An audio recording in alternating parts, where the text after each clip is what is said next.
This is new to all of us, right? So it's new to participants who visit the gallery, but it's totally new to the four of us also. It's interesting because the wall drawings are always in response to the architecture, but with this particular piece, the architecture was just one of the elements that the drawing responded to. So it was made in response to the architecture and equally in response to the technology and the sound. These drawings are here because of the way they sound. I'm Bigbee Garver, and I'm a sound designer and composer, and I created the sound design and all the music heard in the piece. Totally different. It's unlike anything I've ever done before. Yeah. Because I spent a lot of time thinking that I was making music when I was making the sounds for the phones, but I was really making an instrument.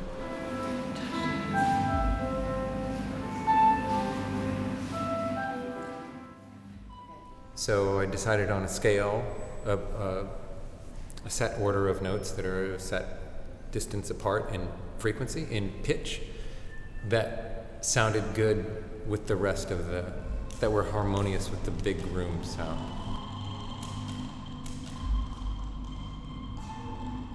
I'm Rebecca Bray, and I'm an artist and experience designer, and on this project I really helped the collaboration at large and thinking about the audience and the audience participation in the piece.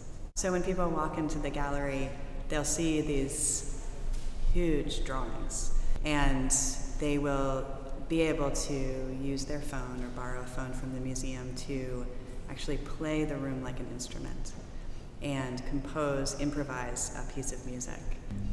And as they gesture over the drawing, the phone will produce sounds, and it also will affect the larger sounds in the room that are coming from speakers.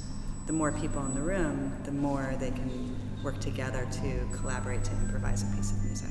This was a big experiment, obviously. One of the interesting things for me, just as the technologist of the group, is that these small devices, the iPhones, just have so much like information that comes into them. The metaphor that I've been using in my own mind for how the technology should work is that of a magic wand. I mean, the technology should be completely hidden. It should be, abracadabra. It works, and most importantly, like, it makes an intuitive, sort of logical sense. So absolutely, you're not coming in here and you don't feel like you are using a computer or you're like twiddling the knobs on a synthesizer. As I was working on the wall drawing, I was also having meetings with students and faculty, and we talked about the process of making the piece, and we talked about the backstory of how listening glass came to be. And I think for the students, it's just really interesting to speak with a working artist and hear about process. And I'm hoping to have more conversations like that, to talk in even greater depth about the experience of being a working artist. I have found this commitment to feeling comfortable being lost, this commitment to getting lost, this commitment to untethering oneself from what is already known seems to be at the heart of what it means to be creative. What's been so exciting for me about working with this amazing team has been the realization that what they have done is to create an opportunity for audiences to experience the creative process. And I think very often when one comes to a museum, one experiences the artifact or the outcome of a creative process that occurred in somebody else's studio, often far away and at a distant point in time.